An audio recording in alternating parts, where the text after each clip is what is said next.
भगवान कार्तिकेय आचार्य शंकर द्वारा प्रतिस्थापित षण्मतों में से स्कंद, स्वामी कुमार या सुब्रमण्य संप्रदाय के परम आराध्य उपास्य एवं अभिष्ट देव हैं। भगवान विष्णु तथा शिव के सहस्त्र नामों में स्कंद का भी नाम आया है। ये स्कंद भूत भावन भगवान शंकर के आत्मज तथा देवताओं के सेनापति हैं। गीता में भगवान ने इन्हें अपनी ही विभूति माना है। पुराण साहित्य के महत्वपूर्ण महापुराण स्कंद महापुराण के ये ही विशिष्ट वक्ता हैं, इसलिए इनके नाम से ही वह प्रसिद्ध है। मयूर इनका वाहन है, इसलिए ये मयूर वाहन भी कहे जाते हैं। इनके कार्तिकेय, स्कंद, मुरुगण, स्वामी कुमार, विशाख, सुब्रमण्य, ब्रह्मचारी तथा देवसेना प्रिय आदि विशिष्ट नाम हैं। भगवान कार्तिकेय सभी विद्याओं के आचार्य, विशेष रूप से युद्ध विद्या, राष्ट्र रक्षा और संग्रामिक विजय के लिए मुख्य देवता हैं और इनकी उपासना से राष्ट्र कल्याण, सभी कार्यों में अद्भुत सिद्धि, विशेषकर वाद विवाद एवं युद्ध में विजय अवश्य होती है।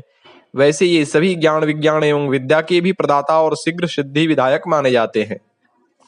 इतिहास पुराणों के अनुसार वज्रांग नामक दैत्य एवं उसकी पट्ट महिषी वारांगी से ब्रह्मा जी के वरदान से एक अजेय पुत्र उत्पन्न हुआ, जो तारक नाम से प्रसिद्ध था। उसने तपस्या कर अत्यंत अजेय शक्ति प्राप्त कर ली और भीषण संग्राम द्वारा देवताओं तथा सभी लोकपालों को पराजित कर उनकी सारी समृद्धि और सभी अधिकार हस्तगत कर लिए। उसके भय से यज्ञादि पुण्य कर्मों का अनुष्ठान करना बंद हो गया तथा उसके अत्याचारों से पीड़ित संपूर्ण विश्व में त्राही त्राही मच गई। भगवान स्कंद के आविर्भाव के समाचार से देवताओं में आनंद की लहर दौड़ गई और देवताओं तथा समस्त जीव वर्ग के उद्वेजक तारकासुर के किरीट, कुंडल आदि आभूषण पृथ्वी पर गिर पड़े। फिर भविष्य में जब देवासुर संग्राम हुआ तो स्वामी कार्तिकेय देवताओं के सेनापति बने।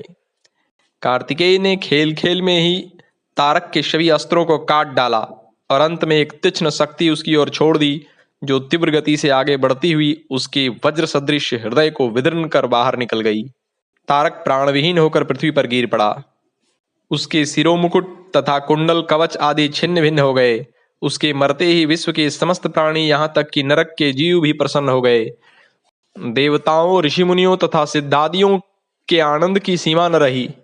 उन्होंने प्रसन्न होते हुए कुमार को अनेक वर प्रदान किए और यह भी कहा, जो महाबुद्धिमान मरण धर्मा मनुष्य भगवान स्कंद से संबंध रखने वाली इस कथा को पढ़ेगा, सुनेगा अथवा दूसरे को सुनाएगा, वह कीर्तिमान, दीर्घायु, सौभाग्यशाली, स्त्री संपन्न, कांतिमान, शुभ दर्शन, सभी प्राणियों से निर्भय और संपूर्ण दुखों से मुक्त हो जाएगा। जो मनुष्य प्रातः कालिक संध्या करने के बाद स्कंद चरित्र का पाठ करेगा, वह संपूर्ण पापों से मुक्त होकर महान धनराशि का स्वामी होगा।